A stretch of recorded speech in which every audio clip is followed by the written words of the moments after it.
So there's 5 stages of the grief response according to Kubler-Ross. We don't move through them in a linear fashion. We don't go A, B, C, D.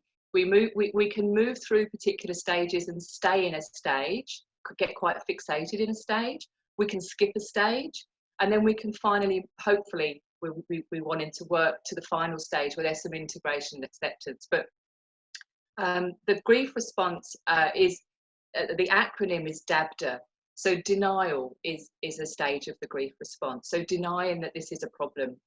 More people die of flu, the government's overreacting, we haven't got that many cases in Australia. So denying that this is actually a real problem is a normal response in terms of the grief process that people might find themselves sitting in. Anger is a very pertinent grief response from Kubler-Ross, and we experience this with the loss of loved ones through bereavement and any other loss in our life. So anger can be quite a healthy response. The problem is anger can actually start becoming all-consuming, and then we can direct our anger towards things or people or institutions like the government that we feel are responsible for putting us in this situation. So anger is actually quite a normal response to grief and loss, but we have to be really careful when we're experiencing anger as a response to loss that we don't actually damage relationships irreparably whilst we're in that stage of grief. Say things that we probably wouldn't say under normal circumstances, say things that we actually regret and we want to take back. It is a normal stress response, but it can be one of the most damaging responses that we need to kind of keep a check on. So it's important that we gain perspective. So that's denial, anger. Another phase is bargaining. Please, please, God or some higher being, let this not be true. Let this be over really quickly. Let us go back to normal.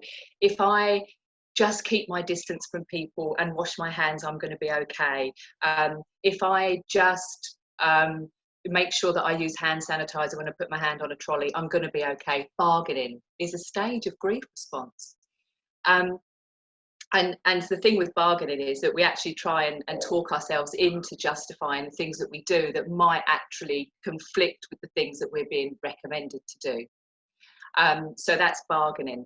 And then depression or despair is another grief stage.